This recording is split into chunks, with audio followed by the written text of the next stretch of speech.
Angela Fazio is an industry powerhouse who has overseen 40,000 homes sold and $9 billion in production. And Kristen Cantrell is one of the nation's most accomplished team leaders, helping thousands of agents build their businesses. They are passionate about educating, encouraging, and empowering moms in real estate. Our next episode starts now. Hey everyone, I'm Angela Fazio. Welcome to Moms in Real Estate. And I'm Kristen Cantrell, and today we're going to talk to Marla Bailey. Yep, she's from Texas, and we are going to talk about it's great to work hard, but you need to take the time to enjoy it all at the same time. So Marla, thank you so much for being our guest today. Tell us a little bit about yourself. Absolutely. So I'm a mom of grown-up children now, 24 and 21. I have been in real estate about 8.5 years. Prior to real estate, I was an educator. I taught elementary school for 12 years and really just was seeking out a change. And wow, I'm so happy that I did. At the time, my boys weren't super young, but they were young enough that there was a lot of activity, a lot of, taxiing them around and just scheduling all of their activities kind of around my work. So, yeah, I love what I do. So for so long, Angela and I have been hiring real estate agents, and one thing that I've always found is that people that have an education background do so well in real estate. Same with bartenders. Yeah, as long as they didn't suck at their other job. If they sucked at their other job, they're probably going to suck at this job. Yeah, agreed. And I've heard the same thing, and I think maybe it's just because a lot of educators are very detail oriented and they're communicative people. So I think that's the key in this business, really. Well, one of the number one things that people complain about with real estate agents is they suck at communication. Yeah. No, That's right. absolutely. And that was always like, well, that's not going to be me because I probably talk too much. I was just talking. Yeah. I was just talking to literally just before we started today. I was talking to somebody who's getting out of teaching and into real estate, and I told her that what Kristen had just said, and I said, here's the reason why it makes so much sense. Is what do we do at school? Well, we have to instruct. We have to help students follow down a path. In real estate, when you gain clients, what are you doing? We're hired as a consultant to bring them down a process through a transaction. And and you have to know what to communicate and when does it make sense? It has to be, clear. And so if you have that experience as a school teacher, it's easier to take those skills that you honed as a teacher and apply it to teaching your clients and guiding them through a process. It's the same thing. Definitely. I Makes a lot more money. Yeah, right. You have the potential for a lot more money. I think that's key is the communication and knowing when. And we're educating as agents. You're constantly educating your buyers and your sellers. So you really have to be you have to have that relationship with them, just like you do with kids. So I think that's probably what makes educators like an easy transition into real estate. So at least for me, I feel like I'm still educating, but they're adults. Right. It's exactly the same. I'm going to go on a total rabbit trail. In the beginning of the conversation, you were talking about your grown children. You said when you were getting into real estate, you're still taxing them around. And I have 6 kids, and one of them right now is on the verge of getting her driver's license, which is like this love-hate relationship. It's like, I want her to have her driver's license so she doesn't have to be taxied around, but I'm scared to death for the rest of the world for her to get her driver's license. Absolutely. It's almost like it's a freedom that you want, but then at the same time, it's almost like you're sad because you have invested so much time and you kind of worked. I mean, I can't even imagine you with 6 children because you work your schedule around your children. And I continued to do that even when I got into real estate. So it is a love-hate relationship because you worry as soon as they drive away and you're like, oh gosh, should they be driving? Yes, we well should. Yeah. So it's just exactly, we should, and we worry for them. And like you said, everyone else on the road as well. That's right. The first day that my daughter went out for her first driving lesson, because I'm not teaching my kids how to drive, that I literally got on social media. I'm like, if you are in the vicinity of Chandler, Arizona, get back in your house. You're not safe for the next 4 hours. Oh, too funny. Oh my God. So true. So true. But I mean, we have to let them go at some point. It's just, it's hard. It's a hard Yeah. thing. So tell us Yeah. a little bit about how, you've been in business 8 years, so you have an established, probably referral-based business. So tell us, like, where does a lot of your business come from? It comes from what you just said, referrals. All And right. they are my best clients, obviously. It takes a while to build that up. It doesn't happen overnight. And real estate is something that, you have to be patient with the process, and you have to be patient with realizing that you're not going to get paid every 2 weeks or whatever, like for me, as I did when I was a teacher, whether I did a good job that week or whether I didn't, I still got paid. Whereas with real estate, I mean, everything is, it comes from what you've done in the past. So yeah, I think I got a little bit off track because you asked me my referrals. Yes, my referrals are my biggest. Those are my biggest So network of people. in the beginning, what did you do for lead generation? So I've tried a lot of different things, as I think probably most, people in real estate have done.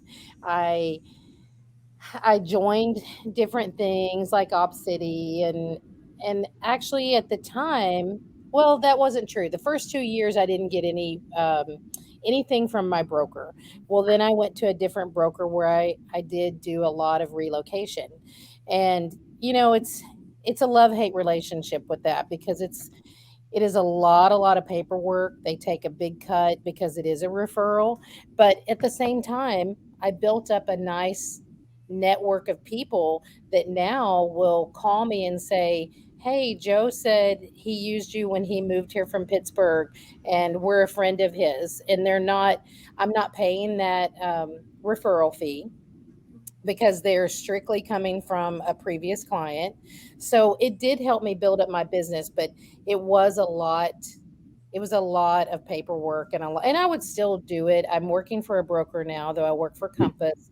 Compass, we don't really do it, relocation per se. If someone comes to us, we can still do it, but there's not anybody seeking out that type of business at the brokerage. So I honestly, I'll tell you, I don't really miss it. I moved to Compass about a year and probably 3 months ago, and I haven't really missed it because I think I've done other things to build up business, stayed in touch with my SOI, just really kept in contact with these previous clients that send me business.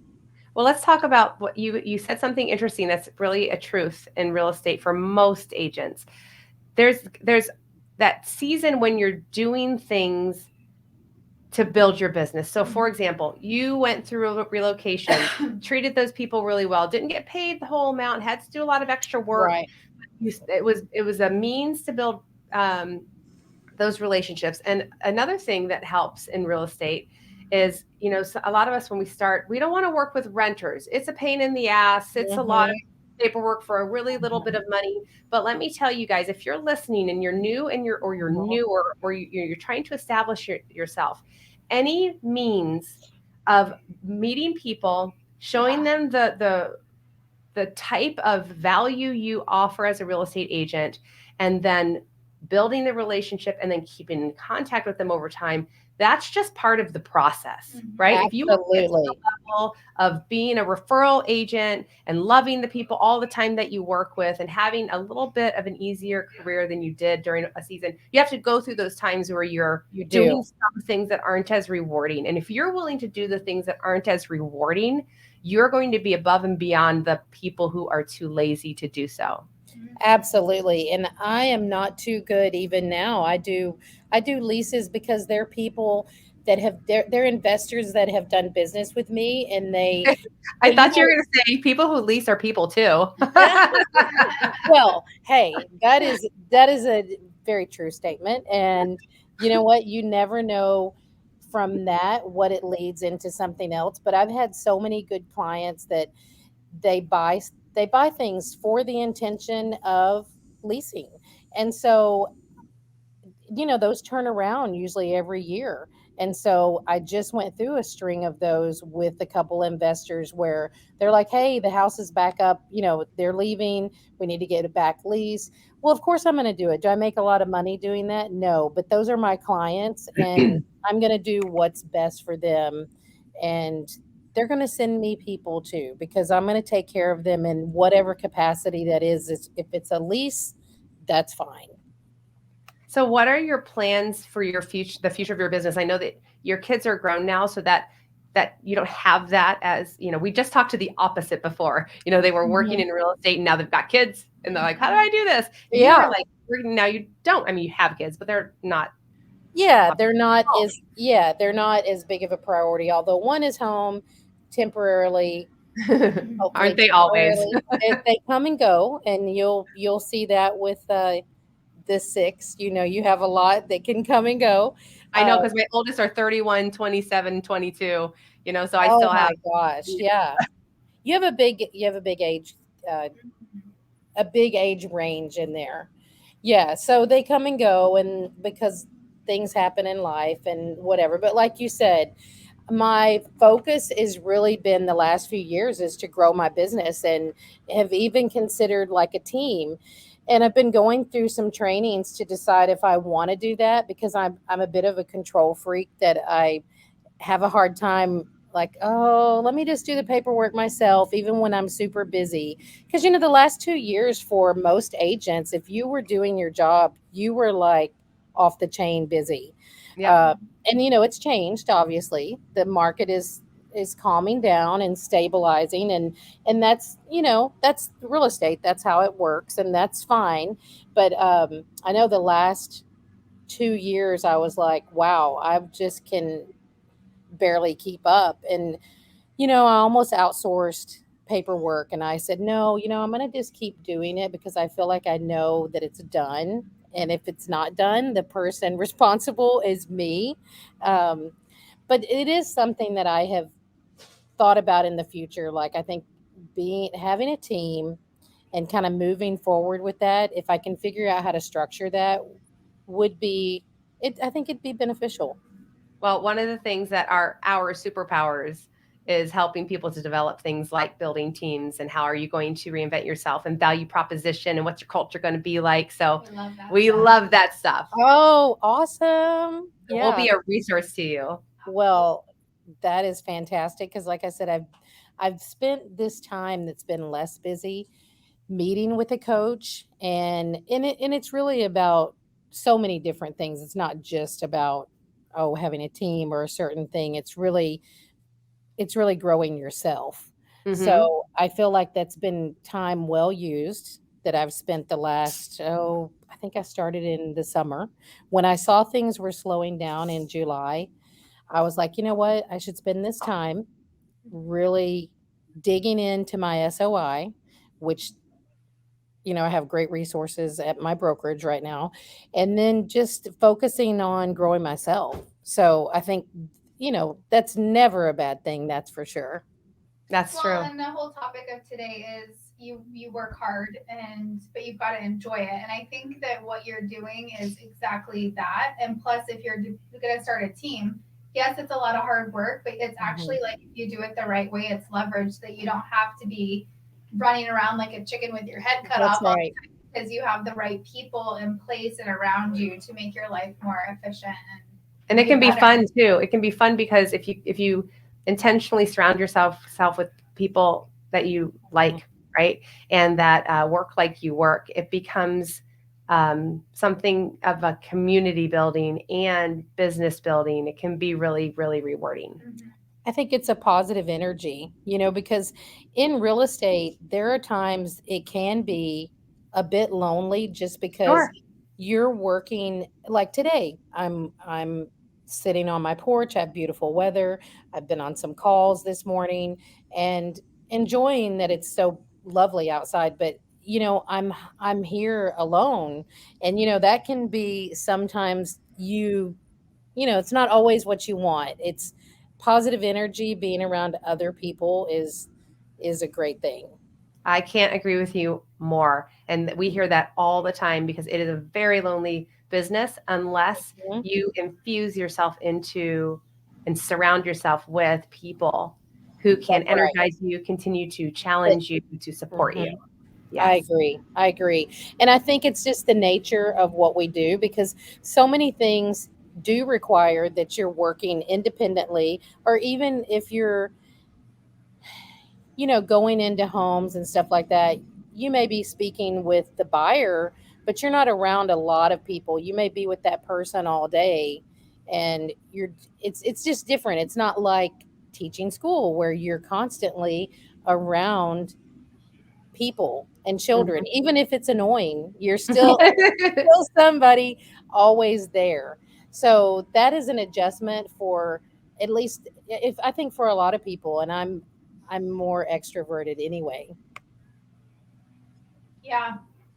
Well, you've given us so much, like Yeah, really super good. practical information. Absolutely. Yeah, thank you so much for being a guest Well, with us, yeah. Marla. Well, I've enjoyed it. Yeah, I didn't really know what to expect, but I think you guys asked really good questions, so it really makes you think Well, about other things. I'm sure there are people who are going to be listening going, you know what, I really resonate with that information. So, again, thank you. And you guys, listen, if you can possibly get to the Flourish event, they happen twice a year. You just, if you want to know the next upcoming dates, just go to theflourishevent.com. Okay. It is a great 2-day seminar here in Chandler, Arizona, with like minded women, and it's absolutely something not to be missed. Thank you Oh, guys for listening. awesome. Yeah, thank you.